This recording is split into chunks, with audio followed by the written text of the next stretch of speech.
오늘 우리에게 주신 하나님의 말씀은 마태복음 5장 1절부터 12절까지입니다.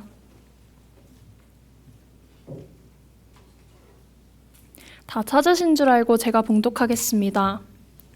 예수께서 무리를 보시고 산에 올라가 앉으시니 제자들이 나아온지라 입을 열어 가르쳐 이르시되 심령이 가난한 자는 복이 있나니 천국이 그들의 것이미요 애통하는 자는 복이 있나니 그들이 위로를 받을 것이미요 온유한 자는 복이 있나니 저희가 땅을 기업으로 받을 것이미요 의에 줄이고 목마른 자는 복이 있나니 그들이 배부를 것이미요 긍휼히 여기는 자는 복이 있나니 그들이 긍휼히 여김을 받을 것이미요 마음이 청결한 자는 복이 있나니 그들이 하나님을 볼 것이미요 화평하게 하는 자는 복이 있나니 그들이 하나님의 아들이라 일컬음을 받을 것이미요 의를 위하여 박해를 받은 자는 복이 있나니 천국이 그들의 것임이라 나로 말미암아 너희를 욕하고 박해하고 거짓으로 너희를 거슬러 모든 악한 말을 할 때에는 너희에게 복이 있나니 기뻐하고 즐거워하라 하늘에서 너희의 상이 큼이라 너희 전에 있던 선지자들도 이같이 박해하였느니라.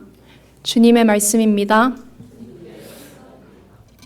때로는 그 사랑이란 말을 너무 자주 쓰고 자주 들어서 좀 밍숭맹숭할 때가 있는데요. 좀 더 와닿는 표현으로 같이 격려해 볼까요? 하나님은 당신을 좋아하십니다. 아멘, 아멘. 하나님 정말 여러분 좋아하시고 좋아하신 걸 넘어서 사랑하십니다. 아멘요.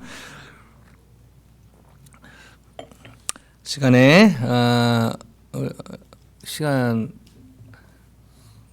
딴 거보다 한 분 한 분 격려하고 싶은데 시간이 많이 흐르더라도 그러나 짧게 이제 학생들 시험 기간이 끝나고 시험 기간 이번 주에 끝나고 다음 주에 또 방학으로 한국이나 처한 곳으로 중국 저희 교회 은근히 전 세계에서 오신 청년들이 많더라고요. 싱가포르에서 오기도 하고 중국에서 오기도 하고 특별히 순 무브먼트 글로벌 통해서 예수님 영접하고 저희 교회 통해 신앙생활하고 있는 우리 훈남 신승욱 군 저 뒤에 있는데 군대 공군 제가 이렇게 말리고 있는데 길어갖고 말리고 있는데 아버님이 공군 출신이라 아마 가는 것 같습니다. 그래서 군대 때문에 조자택 잠깐 휴학하고 가게 되고요. 또 방학이라 우리 지선자매 반주하고 오늘 성경 봉독 잘했던 지선자매도 한국에 가고 또 우리 노아군 또 방학에 잠깐 한국에 갔다 오게 됩니다. 또 몇 명 있는데 그 지체들은 또 다음 주니까 그때 인사하기로 하고요. 세 분 잠깐 일어서 주시면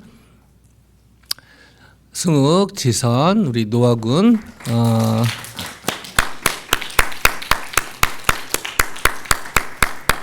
네, 방학 동안도 처한 곳에서 신앙생활 잘 할 수 있도록 특별히 우리 승욱군 군대에서 우리 준서군도 또 가는데 다음 주에 있으니까 그때 또 인사하기로 하고요. 한국적인 컬처인데 한국 남자들은 군대 가봐야 알고 그 자매들은 시집 가봐야 진짜 신앙인지 안다는 말이 있을 정도로 그만큼 쉽지 않은 것이죠. 그래서 군대 가서 특별히 우리 승욱군은 저희 교회에서 했던 지난 겨울 수련회 때 예수 영접하고 거기 사인업을 다 예스로 했어요. 예수님의 제자가 되겠습니다. 선교를 나가겠습니다. 풀타임 사역을 하겠습니다. 그 내용 질문을 잘 모르고 한 것 같지만 또 실수 속에 하나님의 역사도 있을 수 있으니까요. 하여튼 너무너무 하여튼 귀한 형제입니다. 기도해 주시고 특별히 신앙 갖게 되고 저희 교회에서 신앙생활을 하면서 신앙이 자라고 있어서 얼마나 감사한지 모르겠습니다. 저희 하나님은 여러분 잘 아시다시피 복 주기를 즐겨하시는 분이십니다. 아멘요? 하나님은 저희가 복을 받기보다요 하나님이 복을 더 주기를 원하십니다. 아멘요?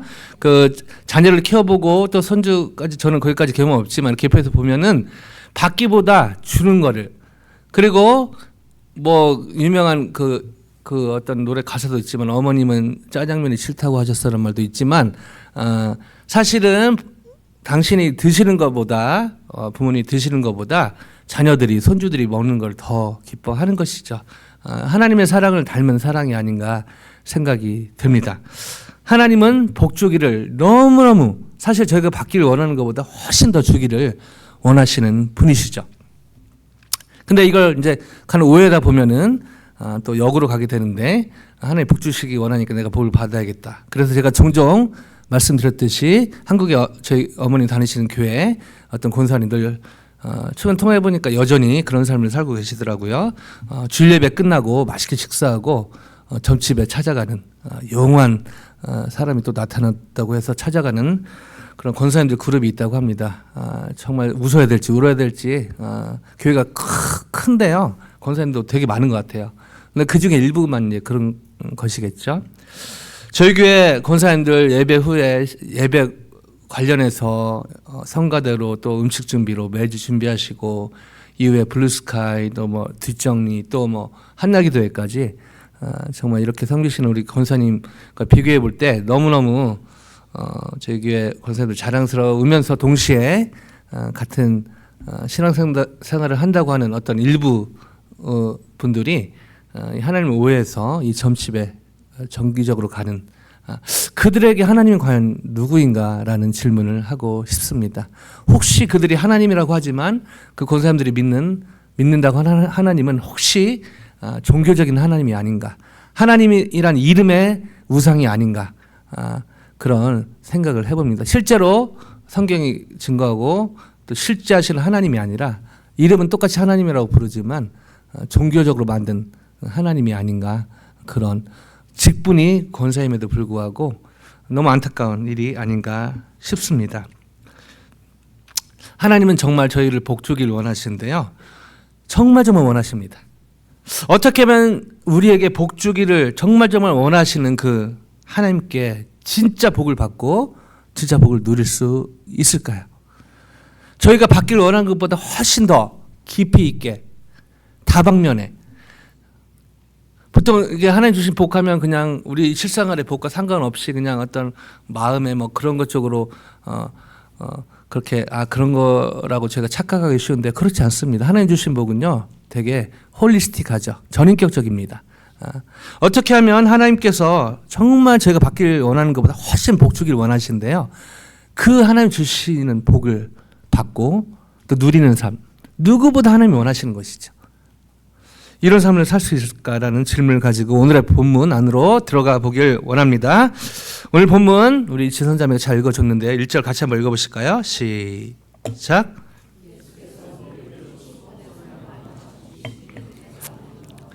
자, 유명한 Beatitude, 산상, 서훈, The Sermon on the Mountain의 시작 부분이 바로 팔복으로 시작을 하는 장면이죠.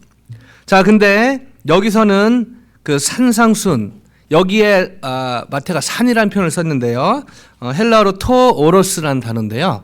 이거는 단순한 산악지역, 산이 많은 지방 또는 평지가 산 아래 평원이 아니라 산에 있는 평평한 지역, 이런 의미를 갖고 있습니다. 그래서 사실 제가 여기를 가봤는데요.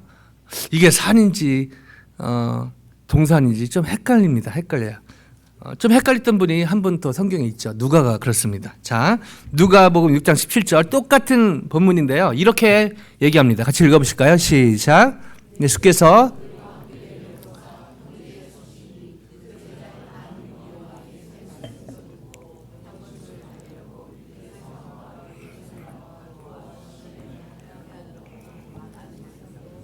자, 누가는 의사였기 때문에 그 심텀, 그 프로세스를 좀 더 설명을 했습니다. 그냥 몰려든 게 아니라 여기 보면은 그 예수님의 소문을 듣고 말씀을 듣고 또 병고침을 받으려고 여러 지역에서 사람들이 모였다는 것이죠. 근데 여기서 재밌는 표현이요. 17절에 평지에 서시니.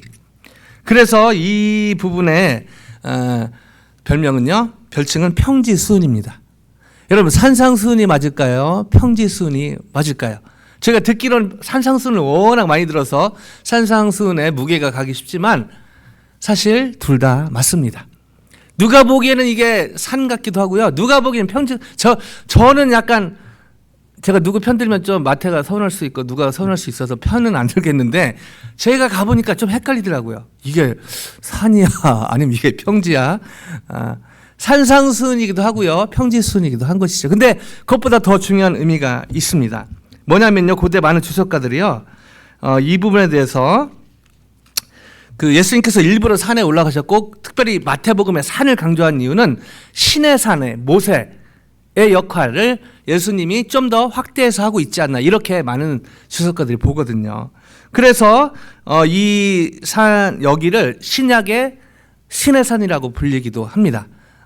그래서 사실은 이게 산인가 평지인가 그것보다 훨씬 중요한 것은 그 의미인 것이죠. 예수님이 모세보다 훨씬 율법의 안석인 어떤 복음을 전파하는 예수님이고 그 모세보다 훨씬 위대한 것을 강조하기 위해서 이 산상순이라는 마태가 그렇게 산상순이라고 이름 붙이지는 않았지만은 산이라는 표현을 쓰지 않았나 많은 주석가들이 그렇게 얘기를 합니다.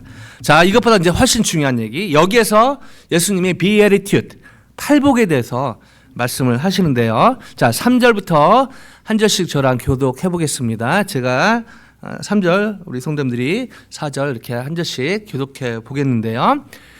심령이 가난한 자는 복이 있나니 천국이 그들의 것이며 애통하는 자는 복이 있나니 그들이 위로를 받을 것이며 온유한 자는 복이 있나니 그들이 땅을 기업으로 받을 것이며 의에 줄이고 목마른 자는 복이 있나니 그들이 배부를 것이며 긍휼히 여긴 자는 복이 있나니 그들이 긍휼히 여김을 받을 것이며 마음이 청결한 자는 복이 있나니 그들이 하나님을 볼 것이며 화평하게 하는 자는 복이 있나니 그들이 하나님의 아들이라 일컬음을 받을 것이며 의를 위하여 박해를 받은 자는 복이 있나니 천국이 그들의 것임이라. 나로 말미암아 너희를 욕하고 박해하고 거짓으로 너희를 거슬러 모든 악한 말을 할 때에는 너희에게 복이 있나니 기뻐하고 즐거워하라. 하늘에서 너희의 상이 큼이라. 너희 전에 있던 선지자들도 이같이 박해하였느니라. 자, 이게 산상순이거든요. The Sermon on the Mount인데요. 제가 이거를 좀 문자적인 의미를 강조해서 한번 읽어보겠습니다. 여러분 어떻게 느끼시는지 한번 여러분의 감정을 잘 체크하시면 좋겠습니다. 심령이 가난해야 천국이 그들의 것이며 애통해야 그들이 위로를 받을 것이며 온유해야 그들이 땅을 기업으로 받을 것이며 의에 줄이고 목말라야 그들이 배부를 것이며 긍휼히 여겨야 그들이 긍휼을 여김을 받을 것이며 마음이 청결해야 그들이 하나님을 볼 것이며 화평하게 해야 그들이 하나님의 아들이라 일컬음을 받을 것이며 의를 위하여 박해를 받아야 천국이 그들의 것임이라. 시간만 있으면 이렇게 어떤 느낌인지 좀 나누고 싶은데요. 여러분 어떤 느낌이 오십니까? 자, 이게 굿뉴스로 지금 와닿습니까? 팔복인데요. 예수님이 산상에서 모세보다 뛰어난 예수님이 팔복으로 하신 말씀인데 여러분 어떻게 제가 읽은 부분이 어떻게 느껴지십니까? 복음, 굿뉴스로 와닿으십니까?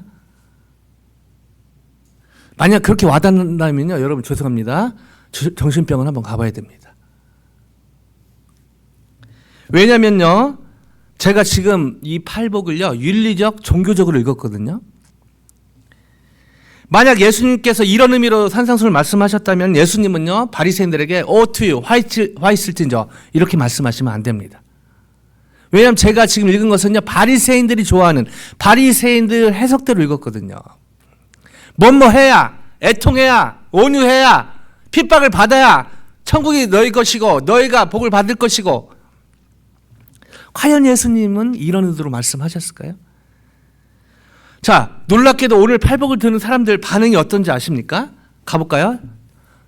산상순 끝에 7장 28, 29절입니다. 같이 읽어보십니다. 시작. 예수께서 이 말씀을 마치심에 무리들이 그의 가르치심에 놀라니 29절요. 이는 그 가르치시는 것이 권위 있는 자와 같고 그들의 서기관들과 같지 아니함일러라. 자, 그 당시 있었던 이 얘기를 들었던 사람도 저희와 성정이 비슷한 사람들이었거든요. 그 사람들이 막 애통해야, 핍박을 받아야, 뭐 약간 이제 의역하면 희생해야, 이기적으로 살지 않아야 천국이 너네 것이고 복을 받을 것이고. 자, 이 말에 특별히 몰려든 자들의 특징은 소외되고 약한 자들이었거든요. 만약 제가 두 번째로 읽은 팔복대로 예수님 말씀하셨다면 제가 그 자리에 앉아 있었다면요, 두 가지 반응. 저는 아마 후자 쪽일 것 같아요. 첫 번째, 예수님에게 따졌을 것입니다. 뭐라고요? 지금 저희 상황을 아시나요? 병 고치고 뭐 좋은 말씀 하신다고 생각했는데 도대체 내 상황을 당신이 아십니까? 두 번째, 그 자리를 떠났을 것 같습니다. 내가 잘못 들었구나. 내가 생각하던 그분이 아니네. 바리새인들하고 무슨 차이야? 예수님도 사실은 유대인으로 오셨잖아요. 저 유대인도 별 차이 없구만. 아마 그런 느낌이 들었을 것 같습니다. 자, 그렇다면 산상순의 핵심인, 정말 이게 복음 중에 복음이라고 얘기하는데 정말 어떻게 이게 복음인가? 액면으로 보면요, 잘 이해가 안 되는 부분이 있습니다. 자, 그래서 이 팔복의 진정한 의미를 깨닫기 위해서는 그 당시 예수님께서 어떤 상황에서 말씀하셨는지 그 백그라운드를 아는 게 너무너무 중요합니다. 팔복에 관해서 옳게 해석하려면요, 먼저 예수님께서 가르치셨던 그 당시 상황을 잘 알 필요가 있는데요. 어떤 상황이었죠? 지난 시간 봤듯이 예수님이 공생애를 시작하면서 첫 번째 메시지, 회개하라, 천국이 가까웠느니라. 예수님의 가르침의 핵심은요, 킹덤 오브 헤븐이라고 표현했지만 사실은 킹덤 오브 갓이죠. 그 당시 유대인들이 하나님을 부른 걸 불경에 여겼기 때문에 마태가 이걸 잘 알고 있었기 때문에 킹덤 오브 갓을 킹덤 오브 헤븐으로 표현한 것 뿐입니다. 킹덤 오브 갓이죠. 하나님의 나라. 마찬가지로 예수님 당시 유대인들은요, 이 하나님의 나라에 관심이 많았습니다. 하나님께서 언제 이스라엘을 회복하실까? 하나님 나라가 언제 임할까? 여기에 관심이 많았다는 것이죠. 근데요, 그 당시 유대인들이 기대하고 소망하는 하나님 나라는요, 예수님께서 말씀하시고 예수님께서 계획하시고 이루시는 하나님 나라는요, 거리가 멀었습니다. 크게 5가지로 얘기할 수 있는데요. 그 당시 유대인들은요, 첫째, 하나님께서 자기들 특별하게 선택하셨기 때문에 하나님 나라는 우리 것이다. 우리들 것이다. 하나님 나라는 자기들의 만의 것이라고 그렇게 믿었던 것이죠. 자, 두 번째, 그 당시 문화 풍습에 따라서 숫자를 셀 때 여자 아이 세지 않았거든요. 오직 하나님 나라는 유대 남자들만 들어갈 수 있다 라고 생각하고 있었습니다. 자, 셋째요, 경건함과 열심으로 율법을 지켜야 하나님의 나라에 들어갈 수 있다. 특별히 여기에 특심했던 사람들이 바리새인들이죠. 정기적으로 경전 읽고 정기적으로 기도도 하고 정기적으로 금식도 했습니다. 겉으로 보면요, 바리새인들만큼 경건해 보이는 사람이 없었던 것이죠, 사실.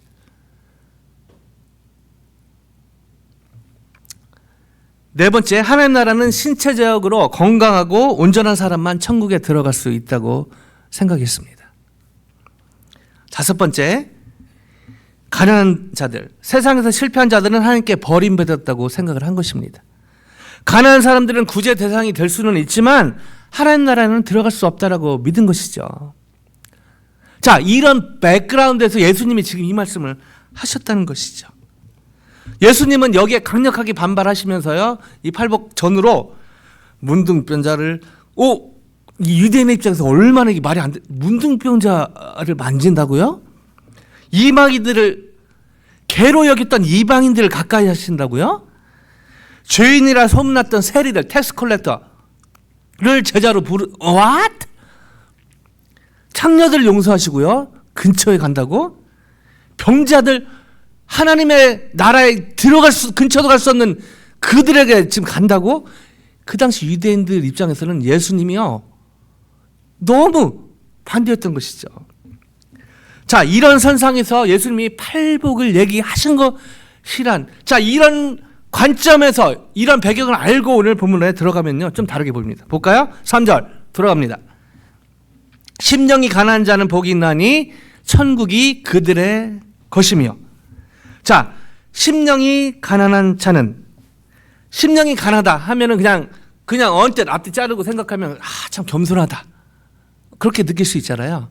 그런 의미가 아니죠. 누가는요, 사실은 심턴만 얘기하는 그런 사람인데 여기는 직설적으로 얘기합니다. 누가복음 6장 20절에 여기 심령이 가난한 자를 뭐라 표현하냐면 그냥 가난한 자라고 얘기하고 있습니다. 그리고 하나님의 모략이라는 유명한 책을 썼던 달라스 윌라드라는 사람은요, 심령이 가난한 자를 영적 빈곤으로 해석을 했습니다. 즉 여기서 심령이 가난한 자는 겸손하고 막 그런 사람이 아니라 하나님 앞에 도저히 설 수 없을 정도로 형편없는 그런 사람을 얘기했다는 것이죠. 이런 사람에 대해서 예수님이요, 복이 있나니, 마카리오스, 마카렐라가 여기서 나옵니다. 막 춤 있잖아요. 마카렐라 춤도 있죠. 이 복이 있다. 자, 이 복이 있다라는 의미인데 요즘에 그 각광받고 있는 더 인정받고 있는 어떤 해석 중에 하나는요, 미국의 프랜스 대학의 실천 신학 교수로 교목으로 사역하고 있는 제임스 브라이언 스미스라는 사람은요, 이 복이 있나니는 복을 강조한 표현으로 진짜 복이 있다. 이분을 관점으로 보면요, 여기에 하나님 앞에 도저히 설 수 없을 정도로 형편없는 사람은 진짜 복 받았다. 근데요, 여러분, 이게 이해가 되십니까? 하나님 앞에 설 수 없을 정도로 형편없는 사람이 예수님 그 사람을 향해서 진짜 복 받았네, 진짜 복 받았다. 여러분, 이게 이해가 되십니까? 자, 이유의 편도 좀 이해가 쉽게는 되지 않는 것 같습니다. 4절요. 애통하는 자는 복이 있나니 그들이 위로를 받을 것이며. 애통하는 자는 비참한 환경에서 탄식하며 슬퍼하는 애통, 그런 의미이지 않습니까? 구체적으로 예수님은 무엇 때문에 애통한다는 말씀을 하시지 않았는데요, 그냥 슬피 우는 사람으로 봐도 무방할 것 같습니다. 슬피 우는 사람, 뭐 때문인지 모르겠지만 그냥 슬피 우는 사람, 얼마나 슬퍼서 울겠어요. 그런 사람에 대해서 너 진짜 복 받았다, 약간 좀 이해가 안 됩니다. 뭔가 이렇게 좀 잘 살고 그렇게 살고 뭐 이렇게 한 사람한테서 복 받았다는 이해는 되는데, 제 상식에서요. 근데 여기 지금 예수님은요, 애통하는 그 슬피 우는 그 사람에게 진짜 복 받았네, 진짜 복 받았다, 이렇게 얘기하고 계신 것이죠. 자, 이후의 내용도 쉽게 이해되지는 않는데, 이 팔복의 내용을 보면요, 이렇게 하나가 하나 이어지는 것을 봅니다. 즉 심령이 가난한 자는 애통하게 되었는데, 예수님이 이 사람들에게 진짜 복 받았네, 지금 이렇게 얘기하고 있다는 것이죠. 이게 쉽게 받아들여지나요? 자, 5절입니다. 설상가상인데요. 5절, 온유한 자는 복이 있나니 그들이 땅을 기업으로 받을 것이며.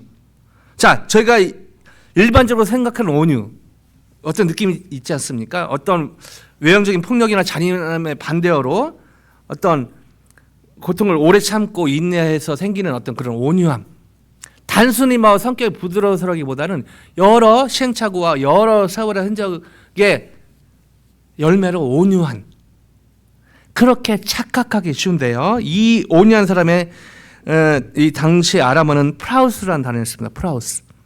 이의 정확한 의미는요, 저항할 힘이 아예 없는 상태죠. 저항할 힘이 아예 없는 상태. 예를 들어볼까요?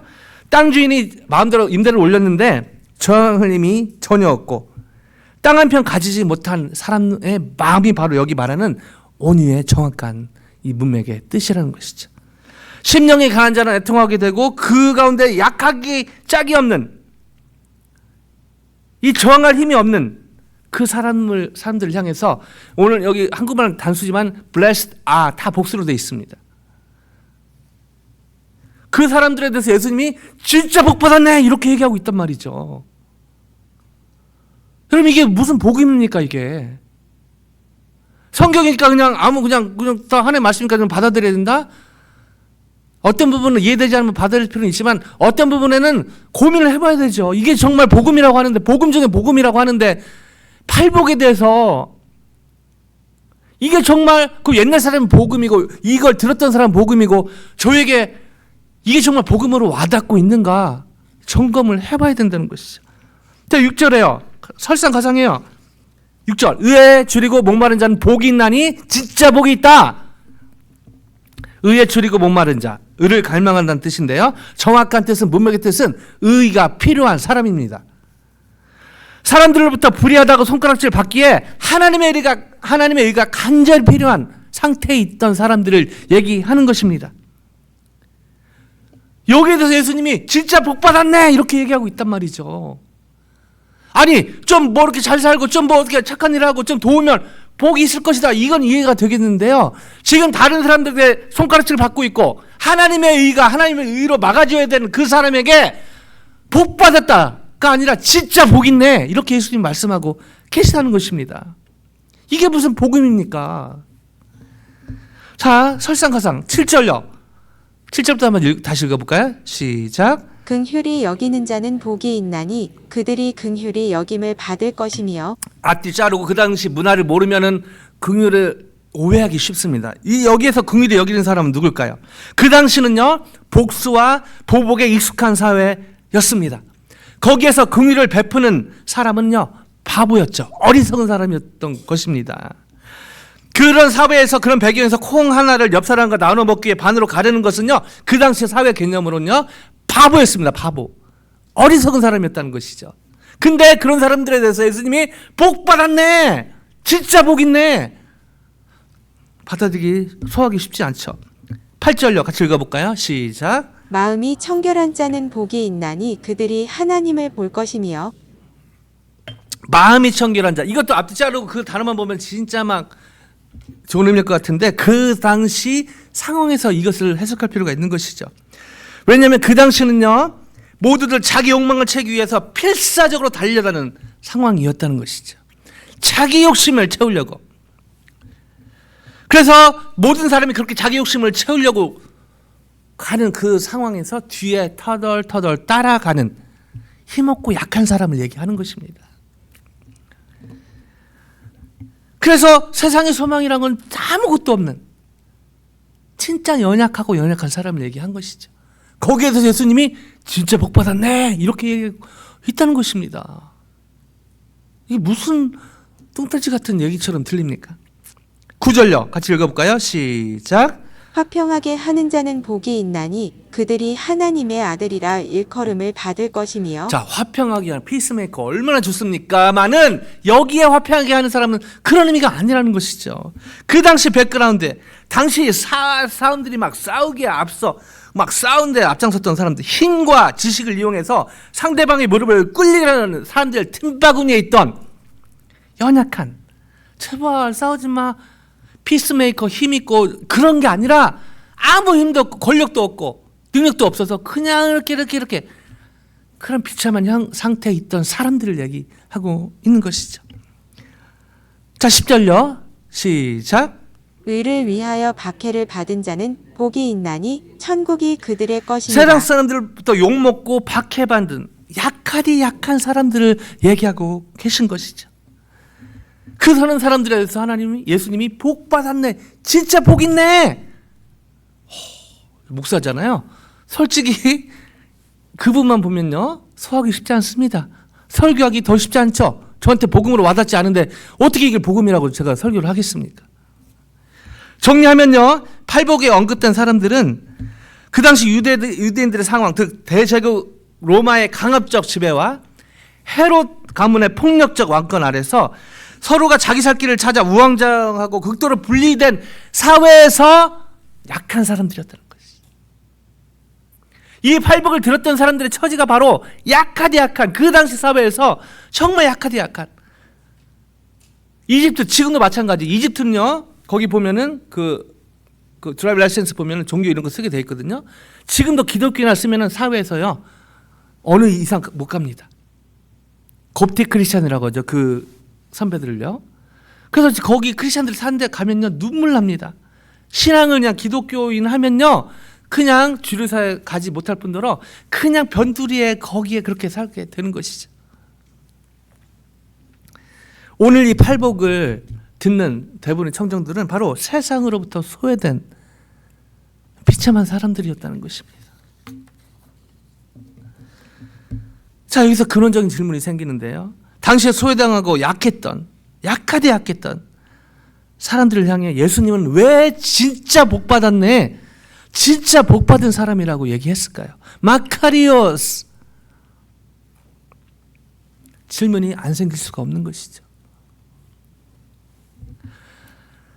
이 질문에 대한 답은요, 각 구절의 뒷부분을 생각하면 아하 몸을 갖게 됩니다. 제가 지금 앞부분만 얘기했잖아요. 각 3절부터 10절, 12절도 있지만 그거는 이제 그 서포팅하는 구절이니까요. 3절에서 10절에 뒤에 보면요.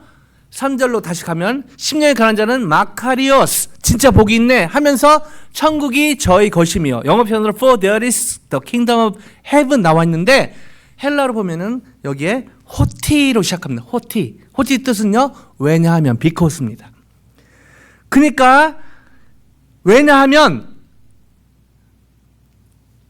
3절부터 10절에 막 연약하고 약하고 소외된 사람들한테 진짜 복 있네. 진짜 복 있네 말씀하시고 거기서 끝난 게 아니라 왜냐하면 3절에 천국이 너네 것이니까 그들이 위로를 받을 것이니까 그들이 땅을 기업으로 받을 것이며 그들이 배부를 것이며 그들이 긍휼히 여김을 받을 것이며 그들이 하나님을 볼 것이며 그들이 하나님의 아들이라 일컬음을 받을 것이며 천국이 그들의 것임이라. 이 왜냐하면 그 이유를 붙였다는 것이죠. 즉 이게 무슨 말일까요? 너무 약하고 힘없고 초라하고 정말 눈물 나는 현실에 있지만 because 예수님의 출현과 활동으로 이 지상에 시작될 천국, 즉 예수님으로 인해서 이 천국의 삶이 지금 시작될 거기 때문에 너무 너는 비참하고 어리석고 너무 힘들고 희망이 없고 정말 사람들에게 불의하다 욕먹고 하지만 니네 진짜 복 받았다. Because of me. 나로 인해 시작될 하나님의 나라.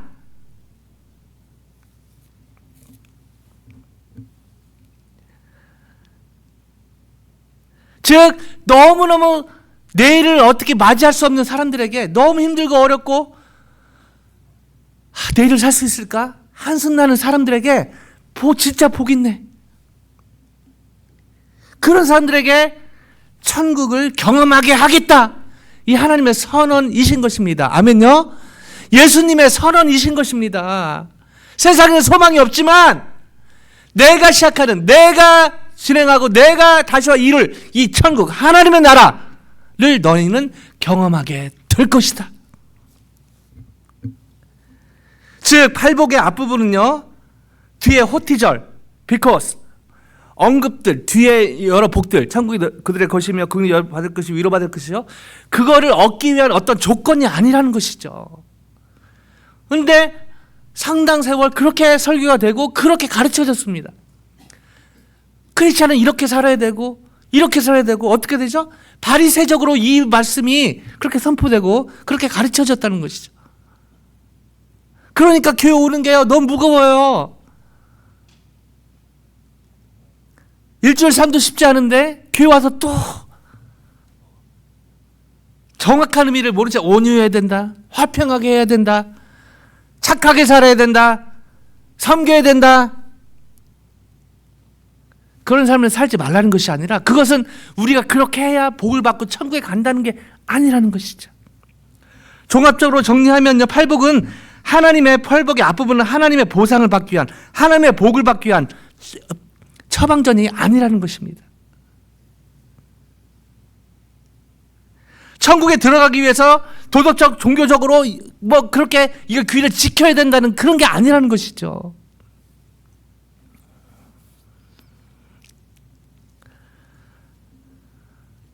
그 당시 어둡고 암울한 현실 가운데 그냥 실오르기 하나라도 잡으려고 모여든 사람들에게 예수님은요, 너희가 정말 복이 있다. 왜냐하면 나로 인해서 너희가 천국을 경험하게 될 것이기 때문에. 그래서 7장 끝에 보면 사람들이요 너무 놀란 거예요. 누구도 이렇게 가르쳐 준 적이 없고 누구도 이렇게 소망을 준 적이 없는데 나는 이제 끝이라고 생각했는데 끝이 아니다.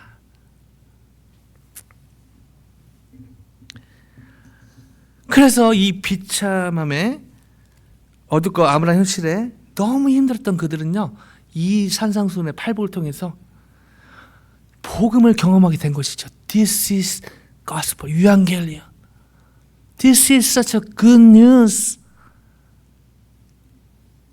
저는 서두의 질문에 대한 답을 여기서 찾게 됩니다. 어떻게 하면 우리에게 복 주시는 길 원하시는 하나님께 진짜 복을 받고 누리며 살 수 있을까요?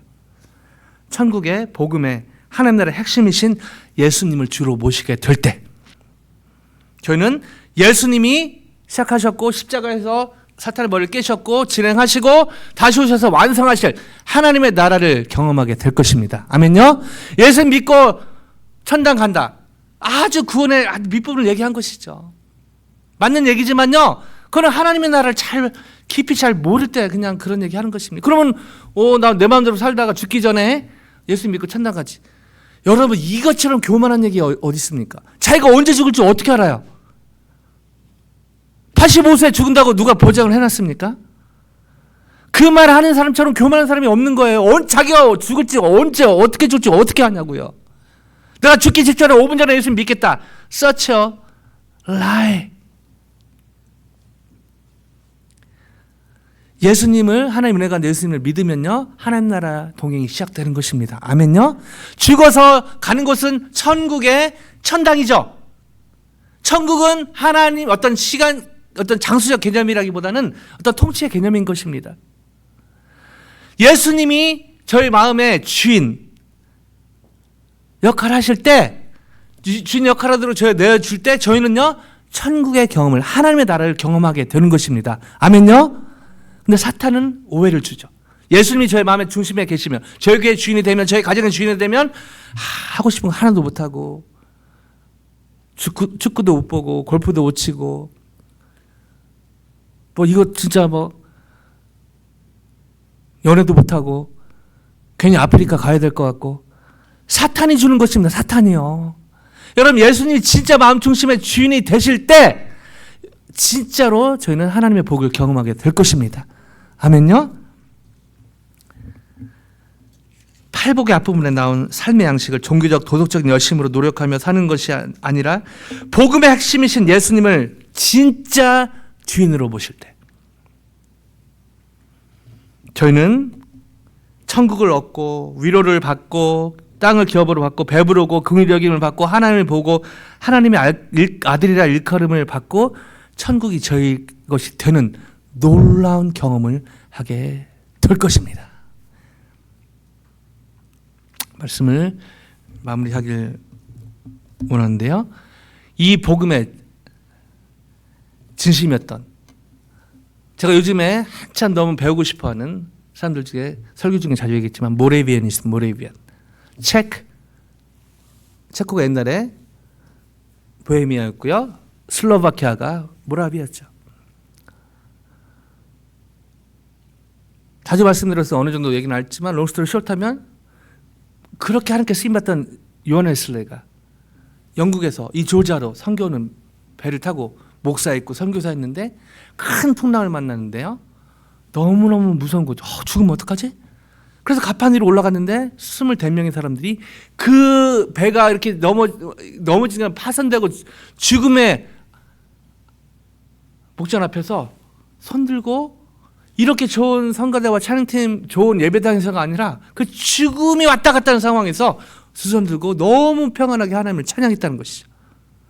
그리고 그 하나님께 기도했다는 것입니다. 요한웨슬레가 큰 충격을 받습니다. 나는 목사고 선교사인데 이렇게 죽는 게 두려운데 저 사람들은 알고 보니까 그 사역자들이 한 명도 없어요. 다 평신도입니다. 누차 말씀드리면 평신도라는 말을 제가 좋아하지는 않지만 그 어떤 배경을 설명해 드리기 위해서 풀타임 사역자들은 아니었다는 것이죠. 너무 충격을 받는 거예요. 도대체 저 사람들은 뭐 하는 사람들인가? 그래서 이분이 조지아 와서 열심히 선교사했지만 실패합니다. 본인이 실패라고 생각했죠. 그래서 다시 영국으로 돌아가서 이분들의 모레비안 처치를 찾아가죠. 그러면서 거기에 예배 시작 전에 로마서, 오늘 그 로마서 본문도 아니고요, 서문이 있다가 요한웨슬레가 깨닫습니다. 나는 선교사고 목사였는데 예수님을 인격적으로 만난 경험이 없는 것 같다. 그때 예수님을 진짜 마음에 받아들였다고, 그때 진짜 크리스찬이 된 것 같다고 그런 고백을 하는 거예요. 놀랍지 않습니까? 근데요, 이 모레비안들도 저희와 성경이 같은 사람들이었기 때문에 완벽한 사람들은 아니었어요. 존으로 모였는데 사실은 여러 백그라운드에서 모이다 보니까 갈등이 있었던 것이죠. 근데 이 사람들 보고 감동을 받았던 그 당시 헤르누트, 그 지역에 살고 있었던 백작 중에 한 사람이 그 유명한 진젠돌프. 이 사람들 보니까 진짜 초대교회에서 막 튀어나온 사람들 같은 거예요. 그래서 핍박을 그 당시 캐톨릭이 막 크리스천 죽였기 때문에 그 얼마나 핍박했냐면요. 예전에 잠깐 말씀드렸지만은 기독교인들 박해하기 위해서 27명, 전날까지 28명인데 27명, 8명이 목을 쳐갖고요. 그 체코에 그 다리에 매달아 놓습니다. 몇 년 동안요? 무려 10년 동안요. 얼마나 신앙을 갖기가 쉽지 않았을까요? 그래서 거기서 정했던 사람은 그렇게 죽었고요. 거기에 그래도 나름대로 정하다가 신앙을 유지하기 위해서 피했던 사람들이 이제 모라비안 사람들이거든요. 모라비안 성도들. 그래서 이 사람들의 신앙을 보니까 너무 순전하고 너무 진짜 신앙생활을 하는 사람을 보면서 진젠덜 백작이 본인의 큰 땅 중에 일부 헤르니 하나님이 보호하시다, 후트가 땅입니다. 하나님이 보호하시던 땅이란 의미의 땅을 살도록 주죠.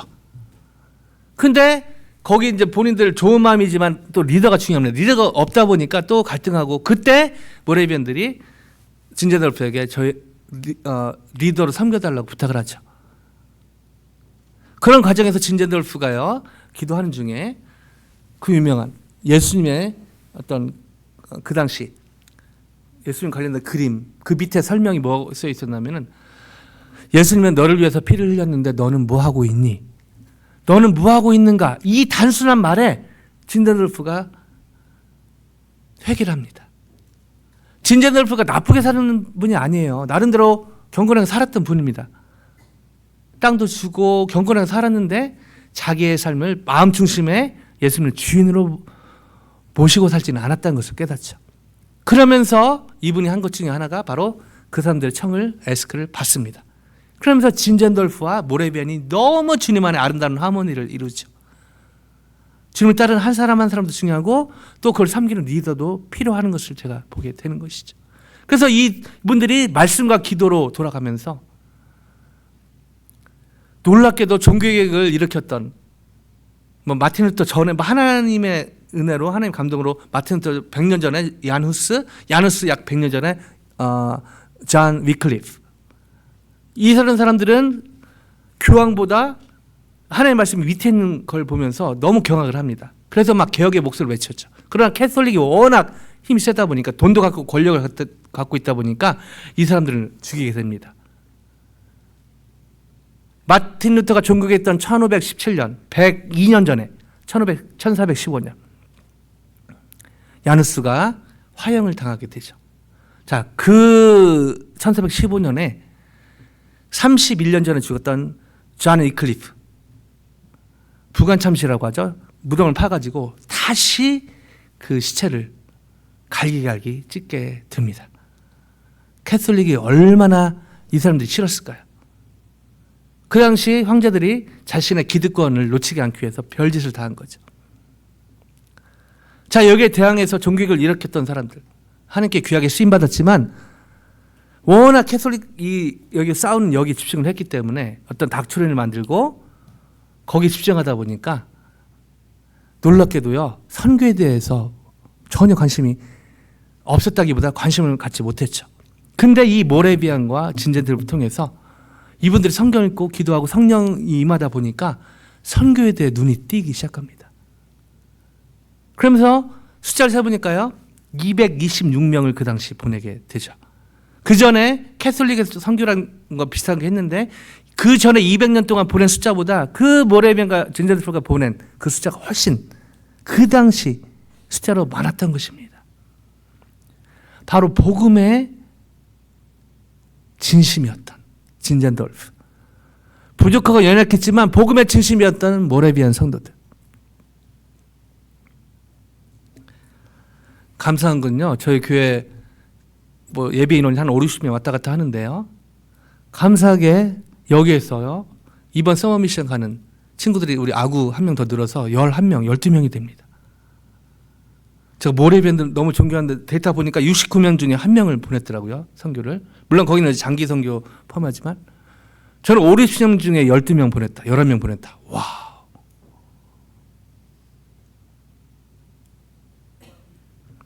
부족하고 연약하지만 예수님이 주인으로 자정하실 때 어떤 역사가 일어나는지 저희 교회를 통해 보고 있는 것이죠. 저희 교회가 완벽하다. 문제가 하나도 없다. 그런 게 아니죠. 지상교회는 문제가 없을 수가 없는 것입니다. 그럼에도 불구하고 복음의 핵심, 복음의 본질, 예배와 이 전도와 선교, 기도, 그렇게 저희 교회를 이끌어 가시는 주님께 너무너무 감사하게 되고요. 마무리하면서 정말 같이 기억했으면 하는 것이 있습니다.